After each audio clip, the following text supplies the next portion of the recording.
E aí pessoal, sejam bem-vindos a mais um vídeo aqui no canal É Sem Foco. Meu nome é Luan, eu sou engenheiro eletricista e no vídeo de hoje eu quero falar para vocês sobre as subestações de energia.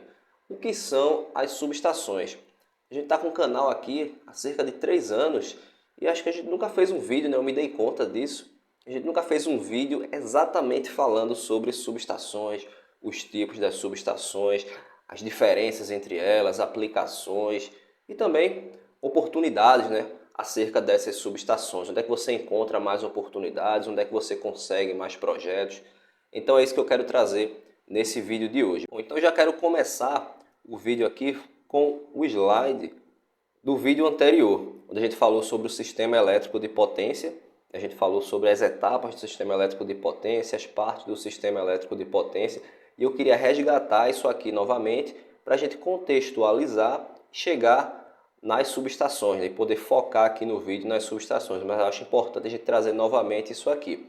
Então, ó, o sistema elétrico de potência, como nós vimos, eu vou até trazer aqui, é dividido basicamente em 4 etapas. Então, começa lá na geração, né, representada aqui pela usina hidrelétrica, aí você tem uma subestação elevadora para jogar essa energia na transmissão, depois a abaixadora, jogar na rede de distribuição, até chegar nas nossas residências. Então veja aqui, para que você tenha a integração entre o sistema de geração, que é representado aqui pela usina, e as linhas de transmissão, o sistema de transmissão, né, o sistema interligado nacional, você precisa necessariamente ter uma subestação elevadora. Isso porque lá na usina, se você verificar lá na usina, o nível de tensão que está nesse gerador aqui, lá em Paulo Afonso, é ali cerca de 13,8 kV. Às vezes tem alguma variação, né? 14 kV, 15 kV, mas geralmente fica em torno aí do 13,8 kV na média tensão. E quando você olha para o sistema de transmissão, ali na rede básica, você vê linhas de 230 kV, de 500 kV, 600 kV, 800 kV, né, que é o que a gente vai até trazer em mais detalhes aqui hoje.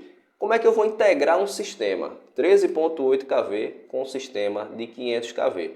Eu preciso de um transformador para poder fazer, né, essa regulação de tensão através da relação de espiras. Então eu entro com 13,8 e eu saio com 500 kV. Mas o transformador, ele não funciona por si só. Não é eu pegar um equipamento daquele tamanho e colocar aqui, ó, na saída da usina que ele vai funcionar. Para o transformador funcionar de 500 kV, ele vai precisar, associado a ele, uma chave seccionadora ou mais, dependendo do arranjo da subestação. Ele vai precisar do disjuntor para proteger, no caso para fazer a manobra, né, contra a corrente de curto-circuito, para abrir e fechar o circuito. Ele vai precisar de um painel com relé de proteção para monitorar aquelas correntes que ele lê através do transformador de corrente. Ele vai precisar de transformador de potencial para enxergar a tensão do barramento, saber se tem uma subtensão ou uma sobretensão, e todos os demais equipamentos que a gente já conhece, o para-raio para fazer a proteção contra descargas atmosféricas, o compensador, o reator e tudo que for necessário ali na subestação. Então veja que o transformador por si só, ele não consegue funcionar, ele não consegue operar. Ele até vai, se você colocar ele lá, ele até vai fazer a regulação de tensão, mas no momento que acontecer um curto-circuito, esse transformador vai para o saco. Então ele precisa ter o disjuntor, ele precisa ter o TC, ele precisa ter o painel de proteção e todos os equipamentos, todos os aparatos, dispositivos necessários para que aquela subestação funcione adequadamente e que ela proporcione segurança ao sistema elétrico.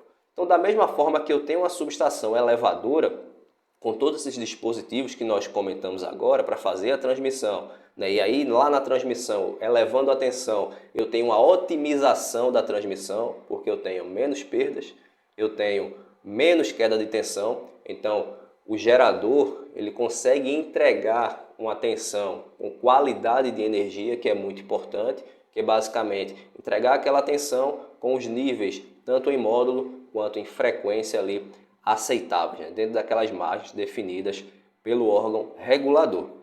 Lá na frente eu vou ter uma subestação abaixadora.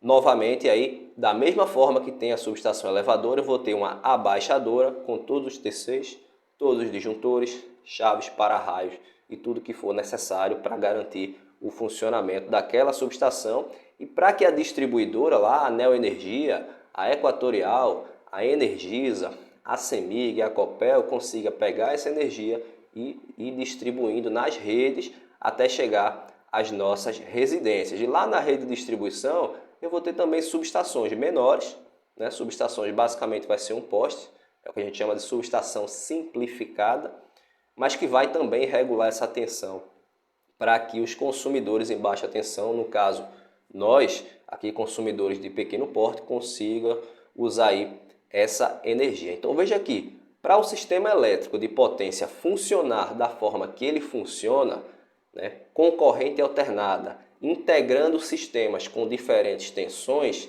eu preciso necessariamente, tá? Não é uma opção, eu preciso obrigatoriamente ali ter uma subestação para fazer essa transformação. Então aqui a gente consegue ver a grande importância do que é uma subestação de energia para o sistema elétrico, né? Ela está ali tanto lá na geração quanto na transmissão até chegar lá no consumidor.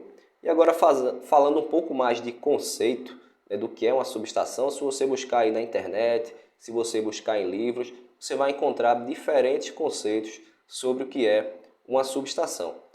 Então, não se apegando tanto a isso, mas eu queria trazer um conceito aqui do que eu já vi e o que eu acho que é uma subestação de energia. Um conceito que eu gosto, né, de todos esses que eu vi aqui, é esse aqui, ó, que uma subestação, na verdade, ela é um conjunto de equipamentos usados para controlar, modificar, comandar, distribuir, direcionar o fluxo de energia elétrica em um sistema elétrico. Então veja aqui, nesse conceito, ele acaba sendo um conceito amplo, diferente da ideia que a gente tem, né, na maioria das vezes, principalmente quando está iniciando nessa área, de que uma subestação é uma instalação que vai fazer a regulação de tensão, é que vai elevar a tensão, que vai reduzir a tensão. Então veja que esse conceito aqui que eu estou trazendo para vocês é um conceito que ele é mais amplo, é um conceito que, além da questão da regulação, ele fala ali do controle, né, do comando, da distribuição e direcionamento do fluxo de energia de um sistema elétrico. Isso aqui dá uma ideia mais ampla e de várias funções que uma subestação pode fazer. Então a subestação, na verdade, ela não fica limitada ali à presença do transformador, né? Não é aquela instalação onde você vai ter um transformador para elevar e reduzir a tensão. Ela tem outras funções também que está sendo trazida aqui nesse conceito e a gente vai explorar mais na frente aqui, ó. Vamos lá. A subestação transformadora é o primeiro tipo, né, o que a gente já falou lá do sistema elétrico, que basicamente aqui dentro da subestação transformadora você vai ter a subestação elevadora, que é aquela que está mais próxima à geração, e você vai elevar a tensão de 13.8 para 230, de 13.8 para 500 kV, de 34,5 para 230. Você vai basicamente receber uma tensão no nível inferior e vai, na saída do transformador, ter uma tensão no nível maior. Isso para uma subestação elevadora. Já uma subestação abaixadora é o contrário. Eu chego com 500 kV e eu saio com 69. Eu chego com 230 e eu saio com 13.8. Então eu vou ter ali uma redução da tensão.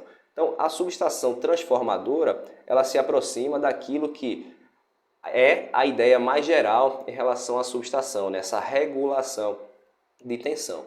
No sistema elétrico, se a gente observar também, a subestação transformadora ela vai ser a maior participação dentro do universo de subestações. Se você pegar todo esse universo de subestações, você vai verificar ali que a subestação transformadora ela é a maioria das subestações. Por quê? Porque ela está presente na geração, ela está presente na transmissão e na distribuição e até no consumo, né? Quando a gente fala de consumidores de grande porte, como fábricas, como indústrias, esses consumidores que são atendidos ali no grupo A, né, na média tensão, na alta tensão, esses consumidores eles têm subestações próprias. Para quê? Para adequar a tensão da rede à tensão dos equipamentos. Então lá na fábrica, o motor daquela fábrica ele é 380 volts e a subestação, né, a fábrica, ela recebe em 69. Então naturalmente ela vai ter ali uma subestação para adequar 69 até o 380. Às vezes, você tem ali um 69 para 13.8 e internamente você tem ali subestações 13.8 para 380. Então, grandes consumidores, fábricas, indústrias de grande porte recebem em alta tensão. Então, você tem vários consumidores que recebem 69 em 230 e internamente esses consumidores têm ali subestações para reduzir o nível de tensão e adequar ao nível de tensão dos seus equipamentos. Então veja que subestação transformadora talvez seja a maior oportunidade em termos de projetos. Para nós projetistas aqui, que vamos fazer projetos de subestações de alta tensão, é muito provável que os projetos que a gente consiga, eles sejam de subestações transformadoras. Subestações sejam elevadoras, sejam subestações abaixadoras, mas normalmente essas subestações, né, que a gente consegue projetos são subestações transformadoras. Mas eu queria fazer um questionamento. Toda subestação de energia, ela precisa necessariamente ter um transformador?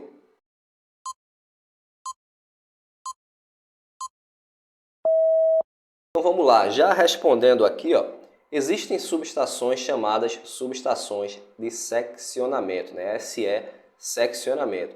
Essas subestações não necessariamente elas têm a presença do transformador de força, não necessariamente, o que não impede de ter, tá? Não é obrigatório, sim ou não, mas elas podem ter, podem não ter. Isso depende do ponto onde ela está lá no sistema elétrico, isso depende da função dela no sistema elétrico. Mas respondendo à pergunta, a subestação de seccionamento pode ser que não tenha transformador de força. Como assim? Pode ser uma subestação que entra 138, sai 138, entra 69, sai 69. Não necessariamente você vai ter ali regulação de tensão. Então vamos dar um exemplo prático para você entender o que é uma subestação de seccionamento. Nesse caso aqui, a gente tem aqui uma fonte de energia. Isso aqui seria o equivalente de Thevenin do sistema, tá? Representado aqui, ó, por o barramento da subestação 1. Você tem duas linhas de transmissão que saem aqui para a subestação 2, tá? Então você tem o barramento aqui, ó, da subestação 1 e aqui desse lado você tem o barramento da subestação 2. E aqui duas linhas de transmissão no meio. Vamos supor, tá, nesse exemplo aqui, que eu preciso conectar um parque eólico, tá? Um parque solar, né? Uma usina que está entrando no sistema agora. Eu posso conectar essa usina em qualquer ponto do sistema, né? Dependendo aí de onde ela estiver. Uma opção, quando você tem linhas próximas passando perto daquele parque, passando perto da usina, é fazer o seccionamento dessa linha. Então imagina que eu tenho aqui, ó, uma linha que estava da SE1 para a SE2, eu vou fazer o seccionamento dessa linha. O que seria isso? Basicamente é eu abrir a linha, tá? Essa linha que estava indo de 1 para 2, e aí, ó, ao invés da linha que estava indo da SE1 para a SE2 e direto, ela agora vai ser seccionada e um terminal dessa linha vai entrar aqui na SE3 e essa linha ela sai e volta aqui para a SE2. Então veja que houve um seccionamento, ó. Antes a linha ela ia direto da SE1 para a SE2, agora a linha ela sai da SE1, ela passa pela SE3 e ela sai até a SE2. Isso aqui é o que a gente chama de seccionamento de linha. Nesse caso aqui, acabou que a gente está conectando também um outro gerador aqui no barramento da SE3. Um gerador que pode ser uma usina que está injetando energia no sistema. Isso é o caso, né, como eu falei aqui, ó, dos parques eólicos e também de usinas fotovoltaicas. É muito comum que essas usinas, né, esses parques, eles façam esse tipo aqui de atuação no sistema elétrico no sentido de seccionar linhas de transmissão. Porque quando você vai conectar um parque, seja um parque eólico, uma usina no geral, uma das coisas que você precisa verificar, no caso do parque eólico tem toda a questão do vento, né, do melhor local para instalar o parque, do melhor aproveitamento do potencial energético do local. Mas uma coisa que é preciso também fazer no estudo de viabilidade é verificar a localização daquele parque em relação às subestações próximas. Porque lá naquele parque você vai ter ali os geradores, ó, como está representado aqui, ó, joga lá no barramento, ele vai ter ali uma elevação de tensão para transmitir aquela energia e injetar no sistema. Para que essa energia ela saia do parque até o sistema elétrico, né, até as subestações próximas, você precisa construir linhas de transmissão. E aí, se aquela subestação daquele parque ela fica muito distante lá das subestações mais próximas, o custo dessa linha de transmissão acaba ficando muito elevado. Isso pode muitas vezes inviabilizar o custo do projeto do parque, né? Ou pelo menos isso aí vai subir muito o custo do projeto do parque. Então, sempre que você faz ali conexão de parques eólicos, uma das etapas para a conexão é fazer um estudo de viabilidade aqui, ó, tanto da subestação quanto das linhas de transmissão. Eu já trabalhei nessa etapa aí fazendo estudo de viabilidade, e uma das coisas que a gente precisava fazer, ali a gente recebia todo o posicionamento dos aerogeradores, né? Então você tinha toda a área ali dos aerogeradores com as máquinas espalhadas ali dentro do parque, e a gente precisava ali posicionar a subestação no melhor ponto possível. Isso aí seria basicamente uma média ponderada,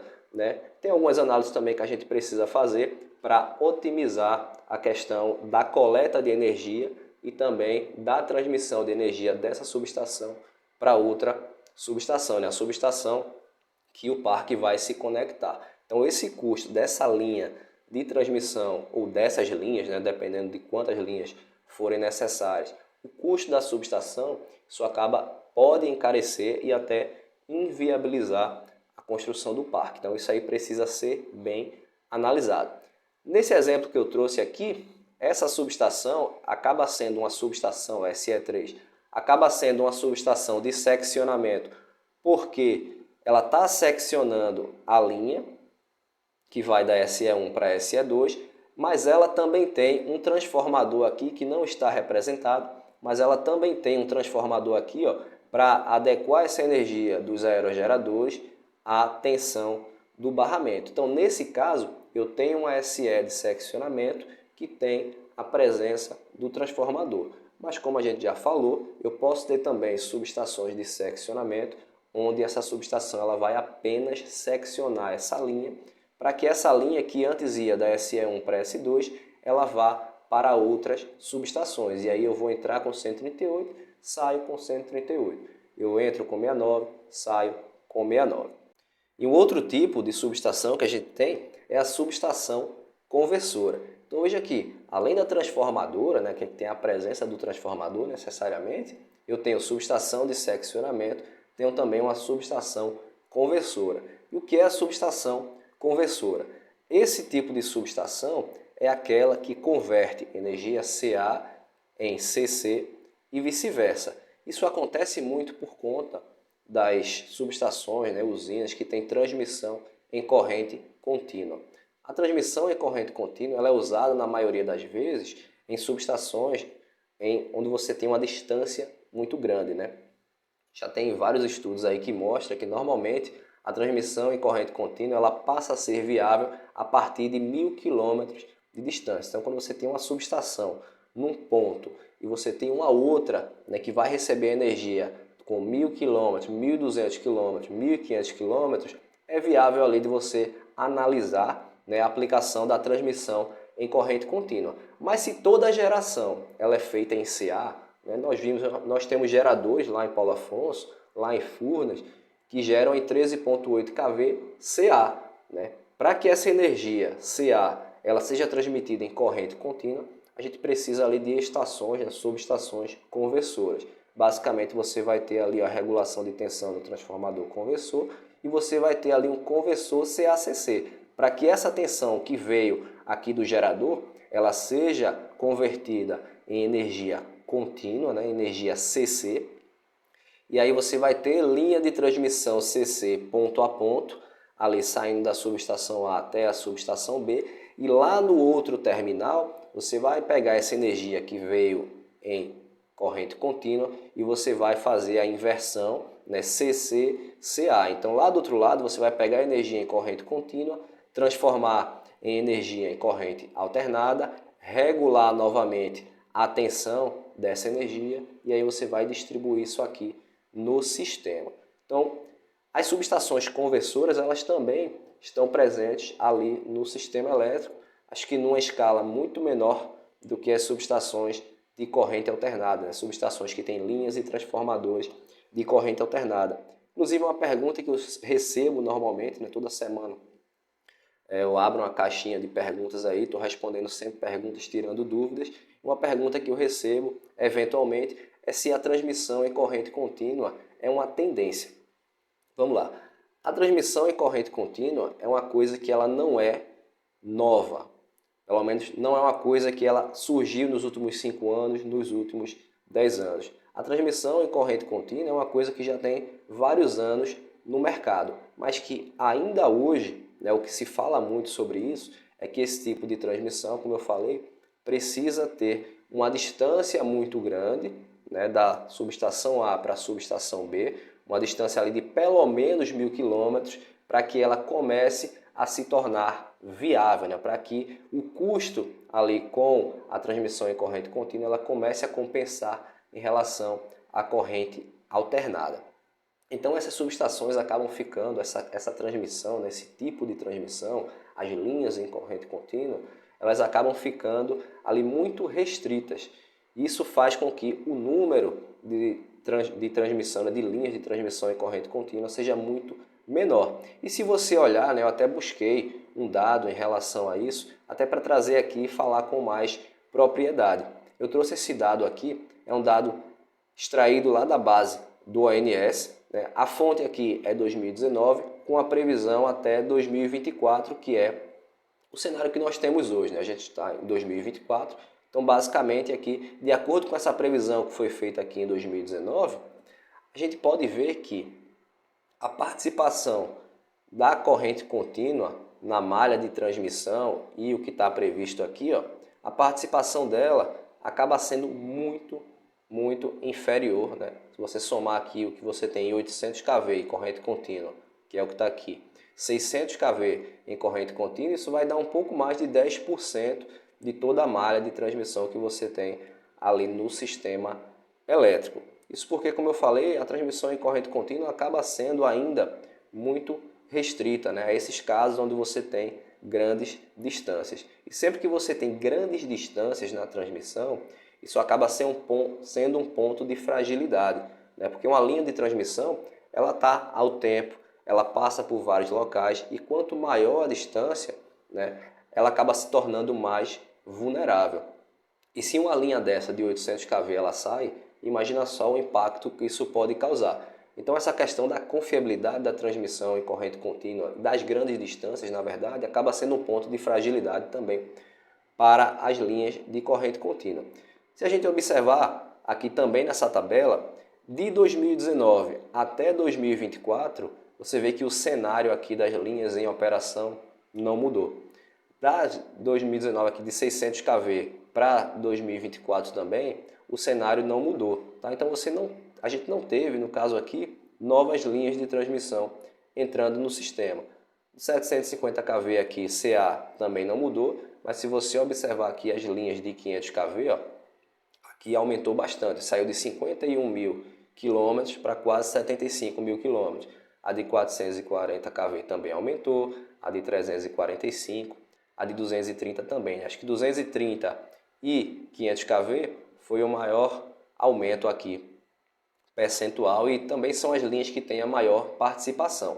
Então, se a gente olhar para esse cenário, se a gente olhar os dados aí do que está sendo feito em termos de transmissão em corrente contínua, eu acho que dá para concluir aqui que nesse momento a gente não tem condição de dizer que a transmissão em corrente contínua ela é uma tendência, porque ela não vem crescendo. Se fosse uma tendência diferente da usina aí fotovoltaica, né, da geração em energia eólica, se você olhar o gráfico dessas usinas aí desse tipo lá na matriz energética, né, você pode até olhar o vídeo que a gente fez lá, o nosso último vídeo aqui, que eu vou deixar no card para você dar uma olhada. Se você observar a participação das usinas fotovoltaicas e eólicas, você tem um crescimento muito grande.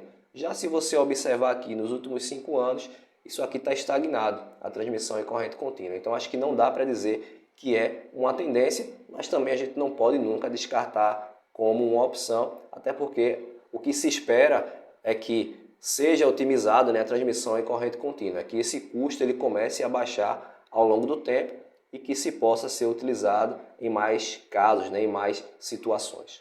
Um outro tipo de subestação que nós podemos encontrar no sistema é a subestação compensadora. Esse tipo de subestação, basicamente, é uma subestação que tem um elemento de compensação.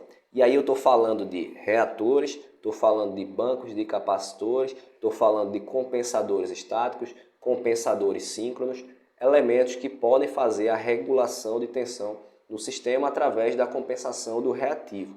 Então, nesse caso aqui, ó, a gente tem aqui uma subestação compensadora, aqui seria o compensador estático dessa subestação. O compensador estático é um equipamento, na verdade ele é um conjunto de equipamentos, né, que ele é formado por um banco de reatores, por um banco de capacitores, por filtros, por elementos conversores ali CACC e uma série de aparatos ali para comando e controle desse equipamento, né? Ele tem que estar verificando a tensão do barramento e aí ele entra, né? Se a tensão está mais baixa, ele vai entrar regulando a tensão, da mesma forma que se a tensão estiver elevada, ele também vai entrar regulando ali o reativo lá do barramento e aí ele vai fazendo o controle da tensão.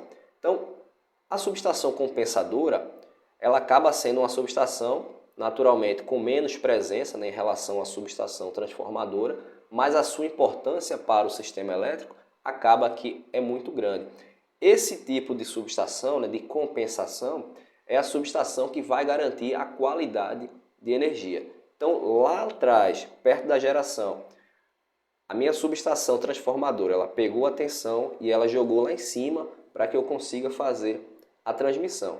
Só que do terminal A para o terminal B, eu posso ter uma queda de tensão muito grande. Ou, né, quando a carga estiver baixa, né, devido ao efeito ferrante, eu posso ter uma elevação de tensão muito grande também. Isso prejudicaria as linhas, as subestações e os equipamentos do sistema elétrico, né, a qualidade de energia de uma forma geral. Então, a subestação compensadora, ela está ali para fazer, ó, essa regulação de tensão através da compensação de reativo e manter a qualidade da energia no sistema. Então, para aquela energia que foi gerada lá na usina de Paulo Afonso chegar lá na nossa casa ali no Recife, né, lá em Olinda, ela precisa ali, ó, tanto da subestação transformadora quanto da transmissão e da compensação. Essa compensação que vai garantir a qualidade de energia. Um equipamento, né, como eu falei aqui, um conjunto de equipamentos que acaba sendo muito importante é o que a gente chama de SVC ou compensador estático de reativos, né? O SVC é a sigla em inglês desse tipo de equipamento. O SVC é um equipamento que é muito caro, muito por conta de que ele é formado por vários outros equipamentos. Então você vai ter nele bancos de reatores, bancos de capacitores, você vai ter vários painéis, relés, você vai ter cabeamento, barramentos, conectores. Então acaba sendo um equipamento muito caro e ele é instalado de forma pontual. Hoje nós temos aí no sistema elétrico cerca de 50 compensadores estáticos já em operação. E a capacidade de regulação desse reativo é de centenas de MVAR. Então você vai ter ali compensadores estáticos que podem regular ali 200 MVAR, 300 MVAR, 100 MVAR, potências equivalentes a transformadores de grande porte, tá? Para você ver aí o nível que é esse equipamento, o tamanho e a robustez. Então eu trouxe aqui, ó, apenas a título de curiosidade, tá? Aqui é que eu vou mostrar essa tabela para vocês aqui, apenas a título de curiosidade, 5 subestações onde nós temos a presença do compensador estático. E aí, ó, você tem aí na subestação Bom Jesus da Lapa, que é propriedade da Taesa. A Taesa é uma grande transmissora de energia que nós temos. A subestação Fortaleza, que pertence à Chesf. A subestação Ceará Mirim 2, que também pertence à Chesf. Essa subestação aqui, Ceará Mirim 2, já trabalhei inclusive em projeto de ampliação dessa subestação lá no setor 230. É uma subestação bem grande, realmente. E aí verificou-se, né, que ela precisa lá do compensador estático. Então a Chesf instalou esse equipamento lá na subestação. Você tem a subestação São Luís 2, que pertence à Eletronorte. Subestação Bandeirantes, que pertence a Furnas. Então eu trouxe aqui o exemplo de 5 subestações que existem no sistema elétrico, que tem a presença do compensador estático. Você conhece alguma dessas subestações, já trabalhou, já teve a oportunidade de visitar essas subestações? Inclusive, deixa aqui embaixo nos comentários. Eu já tive a oportunidade de trabalhar, como eu falei, na subestação Ceará Mirim 2, fazendo o projeto de ampliação, era um B 230 kV, para a conexão da linha que ia para, não lembro agora, acho que era Touros, subestação Touros, na época, tá? Então deixa aqui embaixo nos comentários se você conhece. Então essas daqui eu trouxe 5 apenas das 50 subestações que tem o compensador estático instalado. Aqui ó, eu trouxe mais um exemplo de compensação que pode ser feita. A gente falou aqui do compensador estático, mas também a compensação de energia, né, da reativa, ela pode ser feita através da presença do reator, né, ou do banco de capacitores, né? Aquela questão, quando a tensão ela se eleva, né, devido ao efeito Ferrante, a gente entra com o banco de reatores, como está mostrado aqui. Quando a tensão afunda, devido à queda de tensão em carga pesada, a gente entra com o banco de reatores. Então essas subestações, né, seja com reator, seja com banco de capacitor, seja aqui ó, com compensador estático, ou seja, com compensador síncrono ou qualquer elemento, são subestações compensadoras e elas são essenciais para que a qualidade de energia seja garantida no sistema elétrico. A gente falou de várias funções das subestações, eu queria trazer aqui também em relação ao aspecto construtivo, ao tipo de isolamento de cada subestação. Essa subestação aqui que eu estou trazendo é uma subestação isolada a ar. Então veja que essa subestação aqui, ó, ela é a subestação mais convencional, né? Aquela que, se você falar subestação, é o que vem de primeiro na nossa cabeça, né? Aquela subestação onde você vai ter os postes, o barramento externo, onde a isolação é feita a ar. Então você tem um distanciamento entre as fases, né? Da A para B para C. Você vai ter 1 metro, 2 metros, 3 metros, dependendo do nível de tensão. É uma instalação que ela é ao tempo, né? Então ela recebe toda a influência dos intempéries, ela recebe a radiação solar, né? Isso aí você precisa até avaliar no seu projeto, né? Você precisa, na especificação dos disjuntores, levar isso em consideração, na especificação de equipamentos em geral, dimensionamento do barramento também sofre influência dos agentes externos, então a gente precisa considerar aí isso no nosso projeto. É uma subestação que utiliza basicamente equipamentos convencionais. E esse tipo de subestação é largamente usado no sistema elétrico, porque normalmente é uma solução que acaba sendo de custo mais baixo quando você olha para outras soluções que a gente vai até pontuar aqui, como é o caso da subestação GIS. Então a subestação isolada a ar ainda é, em termos de custo, em termos de simplicidade, a melhor opção. Então, quando uma empresa vai fazer, as concessionárias, elas fazem muito subestações isoladas a ar e pontualmente usam subestações GIS. Grandes consumidores também normalmente eles têm subestações isoladas a ar, porque acaba sendo uma solução mais barata, né? Uma solução convencional, uma solução que ela é provada aí ao longo do tempo, né? Ela se mostrou e se provou ao longo do tempo. Então, quando você projeta uma subestação desse tipo, facilmente a subestação chega aí a 30, 40, 50 anos. Se os equipamentos ajudarem, se forem equipamentos de qualidade, a subestação passa ali 40 anos, você não troca nada. Você faz a manutenção preventiva, né? Você faz os ensaios adequadamente, mas você consegue ali operar uma subestação durante 30, 40 anos sem fazer a troca de nenhum equipamento. E lá no final da vida útil, né, lá 40 anos, aí você começa a trocar um disjuntor, ficou obsoleto, aí você troca um transformador, você pode trocar um para-raios desgastado, você pode trocar a chave, né? A chave que tem um desgaste devido às manobras, então você começa a trocar isso muito por conta da obsolescência aí desse tipo de equipamento, né? Que é instalado e também pela idade da subestação, mas são subestações que são largamente usadas. Inclusive, uma dica que eu dou aqui para vocês é que quando você, né, que quer aprender subestações, que quer trabalhar, quer focar nesse mercado aqui de projetos de subestações, é que foque nos padrões, foque nos equipamentos, foque nas distâncias, em tudo o que for necessário para projetar subestações desse tipo, subestações isoladas a ar, porque é muito mais provável que os seus projetos que você vai conseguir, né, aí na sua vida de projetista, sejam de subestações desse tipo aqui. Subestações GIS, ainda hoje são subestações usadas em casos pontuais. E aqui, ó, subestação isolada A, você vai ter aí muito mais oportunidades, muito mais projetos desse tipo de subestação do que das subestações GIS. Então, foca nos conceitos relacionados à subestação, mas nos padrões relacionados principalmente às subestações isoladas a ar. O outro tipo de subestação, né, que a gente já citou aqui, é a subestação isolada a gás, que é a subestação GIS, né? A gente chama de subestação GIS, justamente porque ela é isolada a gás.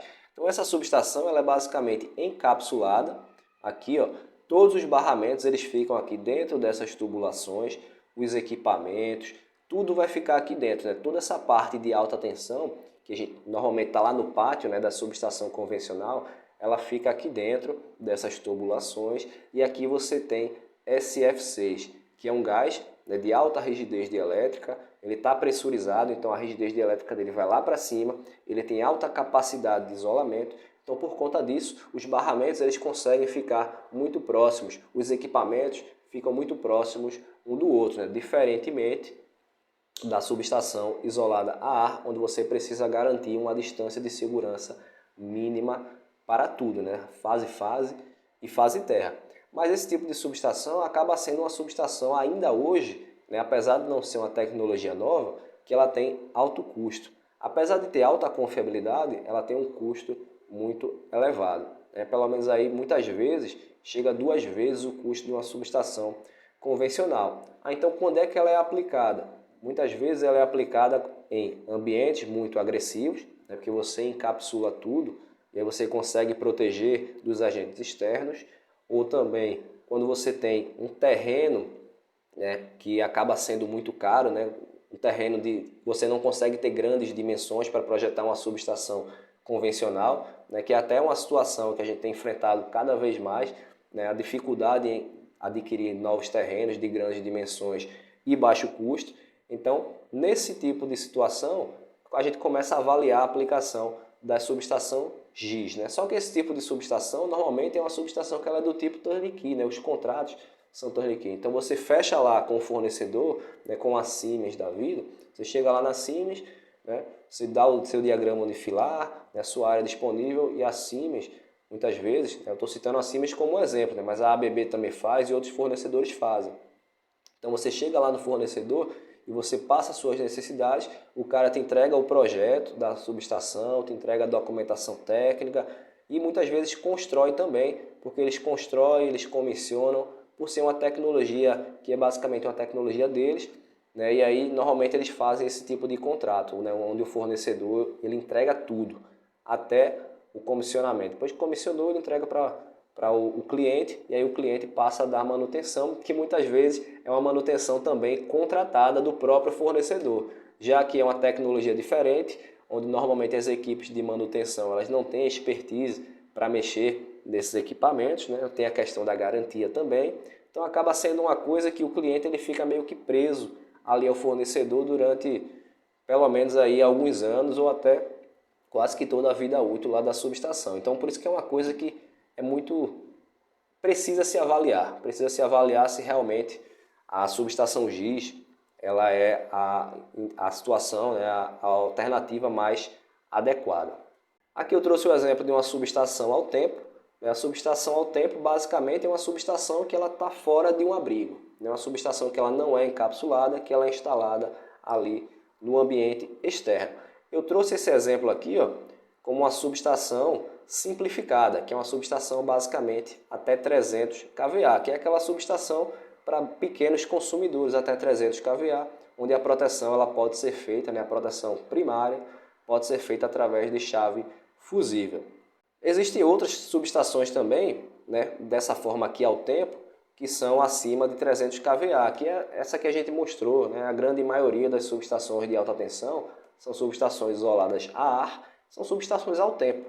Né? Então a subestação ao tempo ela pode ser ou a subestação de baixa potência até 300 kVA ou uma subestação de elevada potência. Quando ela tem potência elevada, né, acima de 300 kVA, ela deixa de ser uma subestação simplificada e ela passa a ter uma subestação plena, ou seja, Uma subestação que vai ter, além do transformador, além do para-raios, ela vai ter disjuntor, ela vai ter relé de proteção, ela vai ter, enfim, tudo que for necessário para que ela opere de forma adequada. E um outro tipo de subestação que a gente encontra é a subestação abrigada. Esse tipo de subestação é uma subestação interna, onde você tem toda uma casa ali, né, em alvenaria, que vai abrigar os equipamentos, vai abrigar os barramentos, onde todos os equipamentos dessa subestação, né, todos os componentes, eles ficam ali dentro de um abrigo, né, um abrigo em alvenaria.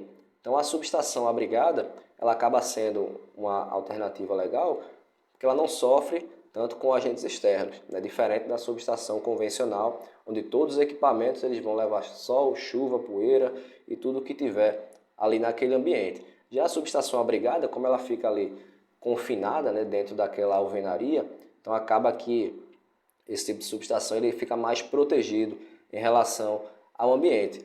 A subestação abrigada ela é tipicamente ali de clientes de média tensão com potência acima de 300 kVA. Como a gente falou, a subestação simplificada, ela está ali até 300 kVA, onde você vai ter ali o transformador e a chave fusível na proteção primária.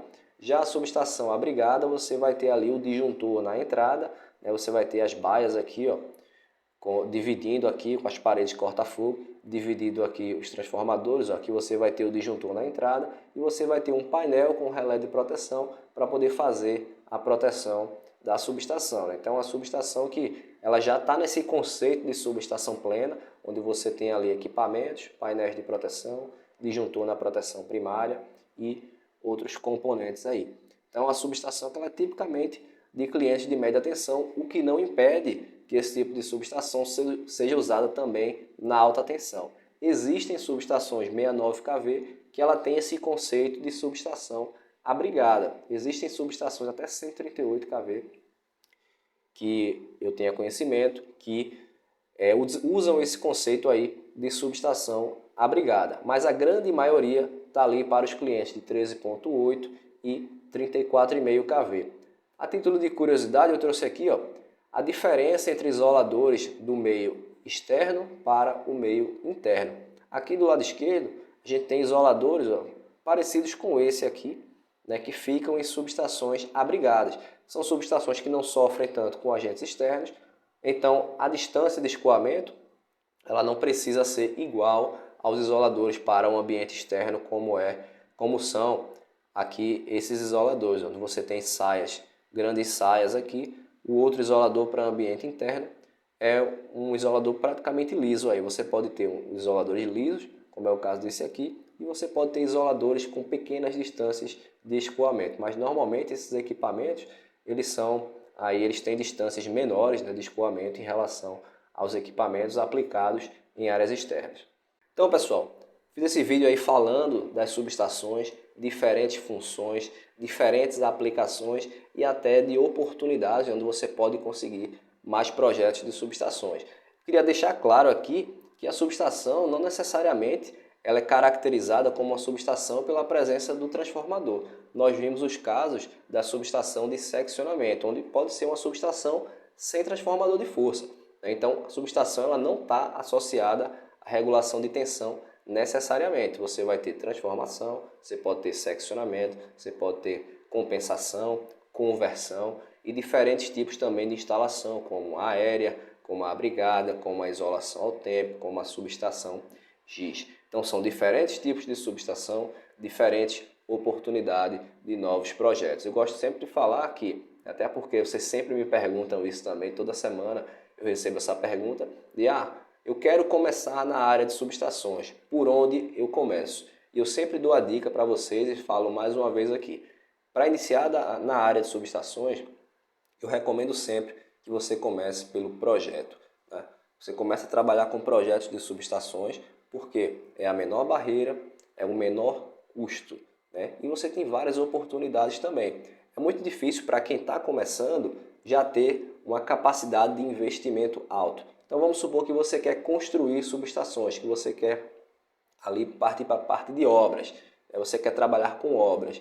Para você trabalhar com obras, você tem que ter equipe, você tem que ter EPIs, você tem que ter administração, você tem que ter capacidade de investimento em equipamentos. A título de curiosidade, um transformador 138 kV, 138, 13.8, ele está ali cerca de 3,5 milhões. Né? Então você precisa ter bala na agulha ali para você conseguir investir, para você conseguir mobilizar, para você conseguir realmente trabalhar nessa área. Então você precisa ter um poder ali de investimento elevado. Lá na manutenção, você precisa também fazer investimento, né, em EPI, em equipe, em treinamentos. E aí acaba sendo também um pouco mais difícil. Para trabalhar no projeto, basicamente com seu computador, né, seu conhecimento, você consegue ir prospectando alguns projetos e aí você consegue entrar nessa área. Então eu sempre recomendo que você comece pelo projeto, porque começando pelo projeto você vai ter conhecimento sobre arranjo, você vai ter conhecimento dos equipamentos, você vai ter conhecimento ali das normas técnicas, e mesmo que lá na frente você queira migrar para a construção, né, você queira adicionar isso ao seu portfólio, você queira trabalhar com manutenção, toda essa bagagem que você conseguiu com projetos, isso vai facilitar e muito a sua vida, além do networking, além de tudo que você pode ir ganhando de experiência ao longo do tempo. Então eu sempre recomendo que você comece pelos projetos e que você, mesmo que queira mudar de área, lá na frente você vai ter toda a bagagem necessária. Bom, espero que vocês tenham gostado do vídeo. Se você tiver alguma dúvida, deixa aqui embaixo nos comentários. Segue a gente também lá no Instagram. É muito importante que você nos siga lá no Instagram também. Estou sempre tirando dúvidas por lá. E é isso, pessoal. Eu vou ficando por aqui. Um grande abraço a todos e eu vejo você no próximo vídeo.